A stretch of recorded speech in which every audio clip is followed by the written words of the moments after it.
C'est parti. Bonjour, Christine Saint-Pierre. Bonjour. Bienvenue à la Fondation Paul Gérin-Lajoie. Merci. C'est un grand honneur d'être ici aujourd'hui. Ça me touche beaucoup. D'entrée de jeu, un gros merci pour avoir cédé vos droits d'auteur sur votre dernier ouvrage, sur votre bibliographie. La Fondation Paul Gérin-Lajoie, c'est très apprécié et puis c'est nos bénéficiaires qui auront probablement de nouveaux projets. Oui, et c'était pour moi tout à fait naturel de faire ce geste, de poser ce geste, parce que je crois énormément à la mission de la Fondation. Puis j'ai tellement aimé votre père, ton père, je vais te tutoyer, j'ai tellement aimé ton père que ça a été pour moi, je me suis dit, ah voilà, je vais lui envoyer ça, je vais lui envoyer des pensées. Le livre, un exercice de mémoire ou plus? C'est plus que cela, c'est un exercice je dirais, de libération.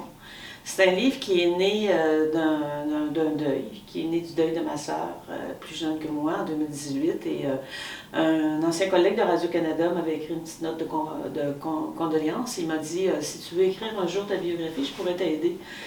Et là, je me suis dit, bon, peut-être, on a tourné en rond un peu, puis on s'est parlé, puis finalement, le projet a démarré. Puis ça a fait énormément de bien.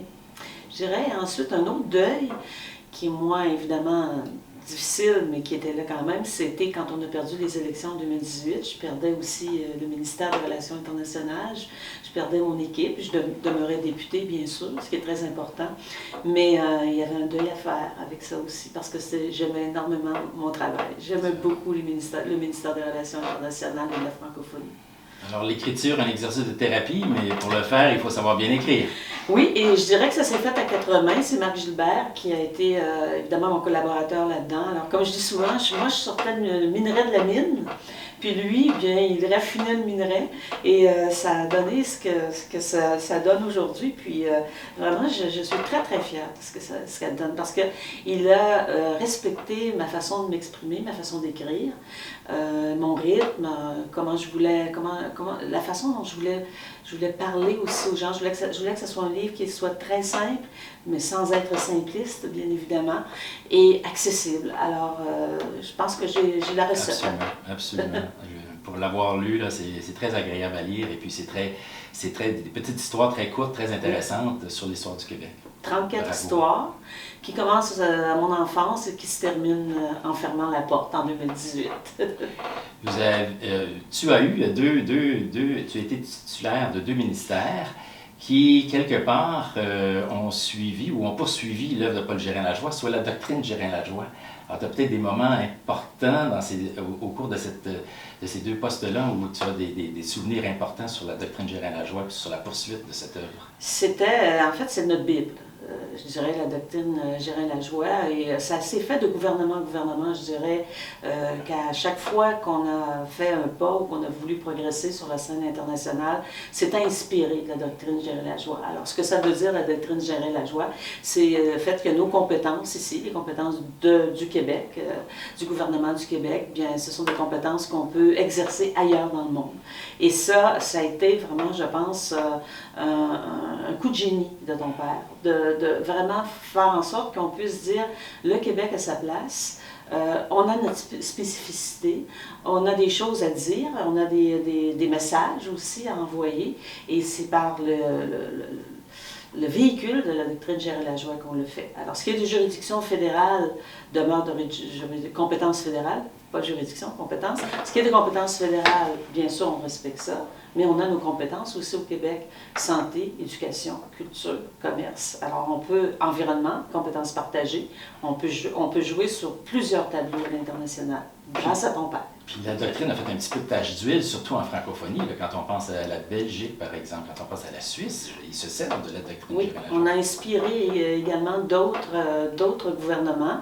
Et ça, c'est une grande fierté, je pense, que nous avons au Québec. Et de voir que le Québec, à l'international, est très respecté.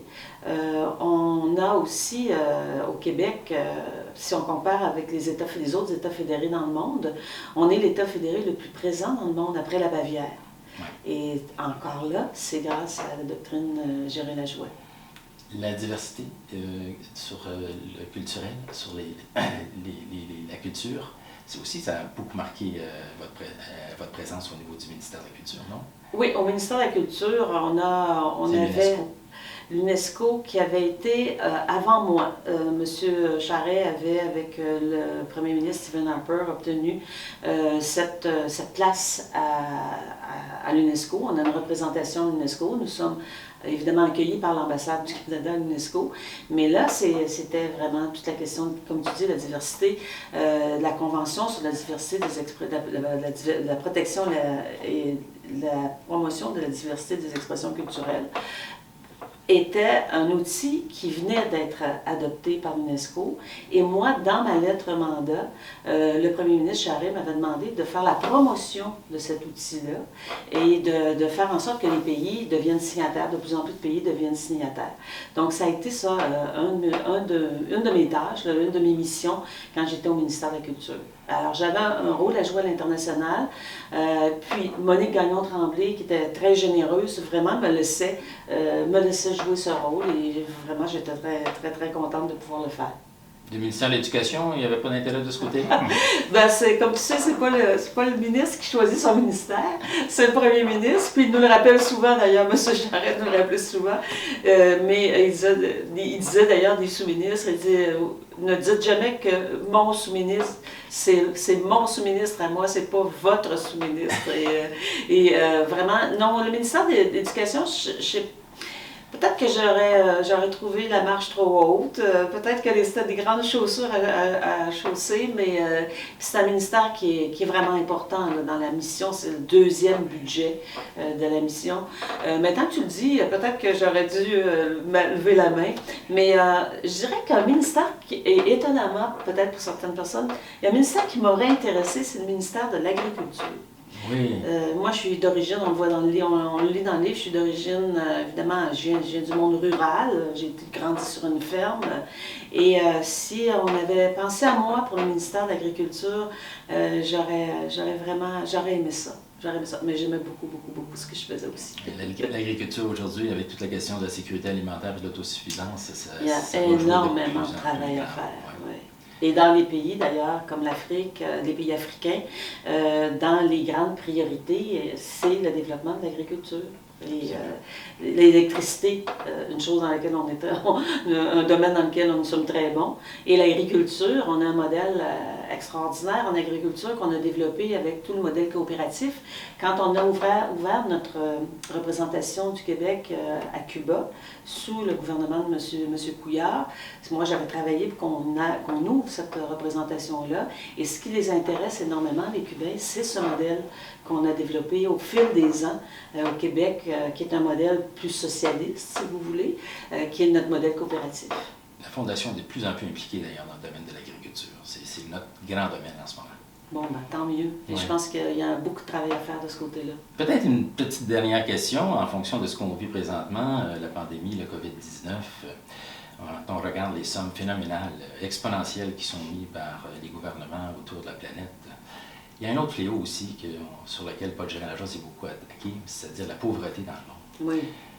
Et quand on pense au meilleur remède, au meilleur passage pour y arriver, on parle toujours de l'éducation, de qualité pour tous. Est-ce que le multiculturalisme de demain va faire en sorte qu'on va vraiment faire cette bataille de la pauvreté dans le monde? On voit là qu'on est capable de se guérir contre la COVID-19. Est-ce qu'il n'y aurait pas un mouvement international pour ça?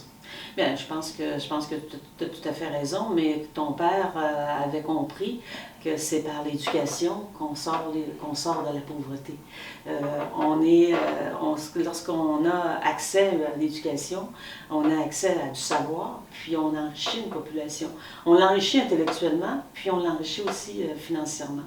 Moi, je pense que la clé, et c'est le message que bien des leaders dans le monde diffuse, c'est-à-dire une meilleure éducation accessible. Ton père venait de l'élite québécoise à l'époque.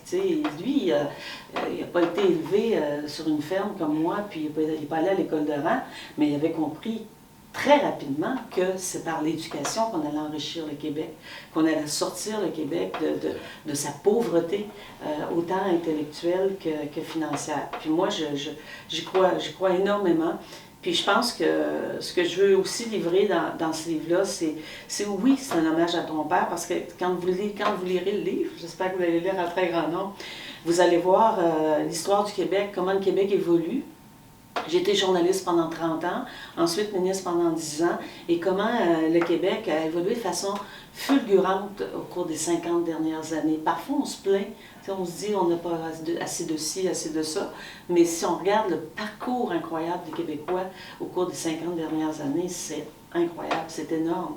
Alors, c'est un petit parcours que je vous offre à travers cette lecture. Extraordinaire. Alors, pour la suite des choses, papa, Pégel, disait tout le temps que lui, il avait fait 5 carrières. Est-ce qu'il y a d'autres choses qui se dessinent ou la politique, c'est toujours le filon principal? C'est ce qui me motive encore énormément. Cependant, la question devra se poser en 2022 parce qu'on arrive à une échéance électorale et ça va faire 15 ans que je suis en politique en 2022. Donc, il y aura peut-être des discussions à avoir avec mon conjoint. Et parce que c'est beaucoup de sacrifices aussi. Hein. Tu l'as connu, tu l'as su, toi, comme enfant de politicien. C'est énormément de sacrifices pour les familles, les conjoints. Alors, on verra ça en 2022, mais je sais une chose, par contre, c'est que je ne suis pas prête à prendre ma retraite. Ah voilà. Alors, je vais faire comme ton père. Je pense que je vais me rendre jusqu'à 95, 98, 95, 96, puis Parfait. il reste 100 ans cette année. Hein.